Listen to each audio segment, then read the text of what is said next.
코로나19는 낙동강을 따라 아래쪽 부산과 울산, 경남 지역으로도 계속해서 번지고 있습니다. 자치단체 집계로는 오늘 처음으로 확진자가 100명을 넘어섰습니다. 시설 전체를 봉쇄하는 코호트 격리 병원도 늘고 있습니다. 부산 의료원을 연결합니다. 윤두열 기자, 우선 밤사이 상황부터 살펴보죠. 자치단체 집계에 따르면 부산과 울산, 경남 지역의 확진자가 100명을 넘어섰군요. 네, 어제 오후 4시 질병관리본부 발표를 기준으로 한다면 부산이 57명, 그리고 경남이 34명, 울산이 4명 등 모두 95명이었습니다. 그런데 지자체가 이 질병관리본부보다 한 발 앞서서 집계를 하죠.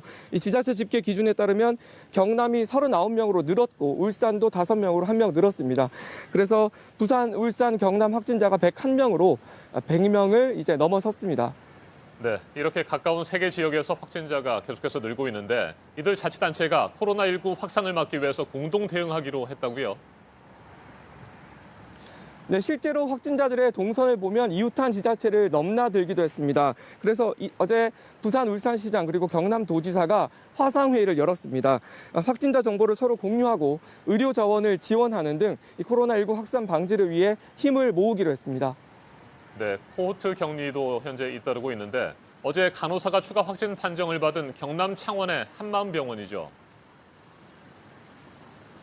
네, 지난 22일에 간호사 그리고 23일에 의사가 잇따라 확진 판정을 받은 이 경남 창원 한마음병원에서 또 간호사가 확진 판정을 받았습니다.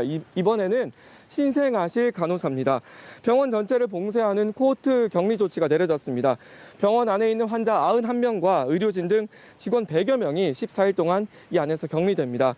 역학조사관들이 확진 간호사가 누구와 접촉했는지 현재 파악하고 있습니다. 네, 윤두열 기자. 역시 코호트 격리 조치가 내려진 부산 아시아드 요양병원에서도 어제 요양보호사가 추가로 확진 판정을 받았습니다. 해당 보호사가 그동안 돌봤던 환자들도 걱정인데 이들 환자의 검사 결과 나왔습니까? 네, 지난 24일 이 병원에서 일하는 사회복지사가 확진 판정을 받으면서 이 병원이 코호트 격리 조치가 내려졌죠. 그런데 어제 요양보호사가 추가로 확진 판정을 받았습니다. 이곳 부산의료원으로 와서 현재 치료를 받고 있습니다. 이 요양보호사는 중증 환자 26명이 있는 격리치료실에서 일을 해서 걱정이 컸었는데 다행히 이 26명 모두 검사해보니 음성 판정으로 나왔습니다. 이들 중 24명을 이곳 부산의료원으로 와서 치료를 하고 있습니다. 또 이 병원 입원 환자 193명과 의료진 등 300여 명을 모두 검사했는데 대부분 음성이 나왔고 현재 간병인 7명 검사 결과만 오늘 나올 예정입니다. 지금까지 부산의료원에서 JTBC 윤두열입니다.